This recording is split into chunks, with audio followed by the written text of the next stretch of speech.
We've been talking a lot about frontline workers during this pandemic, about the unprecedented challenges they are facing at work, but also the challenges they are facing at home. In fact, many are choosing to isolate from their families in order to protect them. But for some frontline healthcare workers, there is no easy solution when it comes to where to stay. Now, that is why one student in Windsor, Ontario decided to step in. She started a Facebook group called RVs for Canada's Frontline. And it allows people with unused RVs to offer them up and then matches them with healthcare workers who need a temporary home.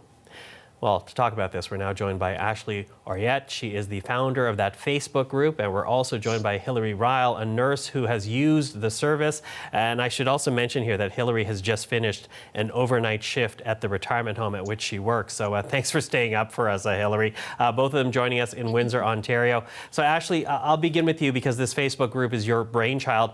Where did this idea even come from? So I had seen that the U.S. Has a similar group, and it was very successful. I camp with my family, and I follow a lot of Facebook camping groups for Ontario and Canada, and I had seen someone post an American article with a story that she had actually, as a Canadian, lent out her camper to someone in her community, and I thought that would be such a great tool for others in Canada to be using. There's tons of people who need it. So I did a quick Facebook search and I saw that there wasn't a group. So I quickly whipped one up. I invited her to it. I made her an admin, and then we kind of just spread it from there. And, you know, I also have a lot of nurses and PSWs and other frontline workers in my family who also have been using the service. So it's been really great. Now, Hilary, as we say, you're a frontline healthcare worker. You work in a seniors home, and you're right now actually taking advantage of this program. So would you mind maybe turning your camera around and showing us the borrowed RV that you're living in right now? Sure. And describe it for us as you show us what you're now calling home. So I'm kind of just sitting at the kitchen nook. There's a couch. My bedroom's in the back. The gentleman that let me borrow the trailer gave me a TV. There's a little kitchen with a microwave, stove, oven, the fridge, and then the bathroom's in the back. So really kind of everything you need, almost as if you were renting your own one-bedroom apartment. So why did you decide to try out this program? So I live with my grandparents, and due to their age and other health issues, it makes them more susceptible to contracting COVID-19. So I knew that in order to keep them safe, I would have to find somewhere to live. Find somewhere to live. You're now in this borrowed RV. What has that meant for your day-to-day life and that of your grandparents? It's being able to isolate myself after my shift gives me peace of mind, knowing that I'm keeping them safe and also staying close to home. Mm-hmm. Ashley, what kind of challenges does this initiative help solve for frontline workers? What are you actually hearing? Yes, we're talking right now to Hilary, but what about other people you've spoken to? What type of solution has this given them to essentially avert perhaps even camping outdoors in what's still kind of winter weather in most of this country? We do have several members who have stated that they've been camping in their tent in their backyard. And as you said, we live in Ontario, we live in Windsor, we have crazy weather. One day it's so nice, another day it's snowing, and then you have torrential downpours. And, you know, when they're not camping in their tents, they're sleeping in their cars. So a lot of them had thought there was no other option. Hotels have been too expensive. Some of the hotels that have been offering up are strictly for nurses and doctors and leave out paramedics and other frontline workers.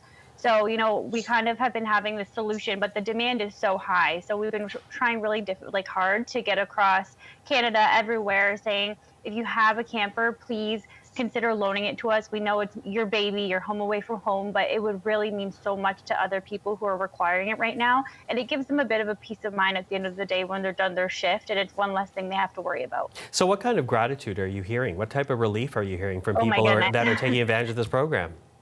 I think I can speak to for all the admins in our group that we cry daily, good cries, sometimes bad cries, because we have, we're very empathetic to the stories that are coming in, and it's really difficult when we feel we can't help every single person until we have more campers available. But we're getting stories posted every day. We're getting thank you letters. We're getting invites to dinner and, drinks as soon as this is all over, because they've had this peace of mind. And then they've also built friendships with the people who have lent the campers to them, where they said they're going to have a forever connection. And it's just been so great. Hillary, what's been the reaction from other healthcare workers that you know? Are they intrigued by this new housing option that's been made available to you? They definitely are. One of the nurses that I work with, actually, was also on the group and was also matched with a trailer. So. And comfortable? Are you happy with your current living arrangement, would you say, Hillary? I would say so. It's very comfortable. I have a furnace that keeps me warm.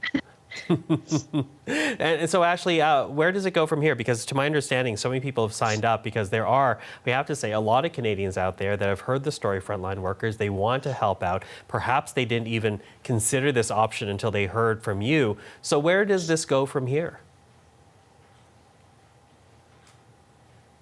Canadian partners of the American site RVs for MDs. They aren't able to do anything for Canadians strictly because of the borders and the legalities and stuff. So they've been sending Canadians our way who have joined their group.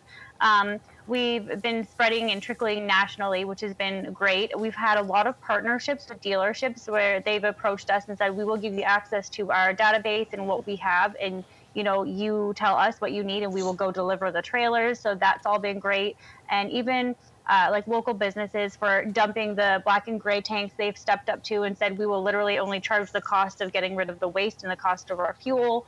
And it's just been kind of a great community thing where each community that now hears about it and it spreads there, they're all kind of stepping in and saying, you know what, we have a motel here too. So we're not going to charge if there's not enough campers, come see our motel. And we've kind of started our own online database so that we can keep track of everything and match quicker. But it's nice seeing even the organic matches that have been occurring on our page if we've been too busy doing other things and then we just mark it down. But the community support has been amazing. So we're happy how it's going, and it's been very Canadian. Yeah, very Canadian, and so many people are going through such a hard time right now. It really is nice to hear these stories of Canadians helping Canadians. So to both you, Ashley and Hillary, thank you for joining us today. And Hillary, for you for staying up as late as you were after finishing an overnight shift at a nursing home. Thank you for that. And Ashley, thank you for starting the group. Yeah, thank you. Thank you. And that's Ashley Oriette and Hillary Ryle, both of whom join us in Windsor, Ontario.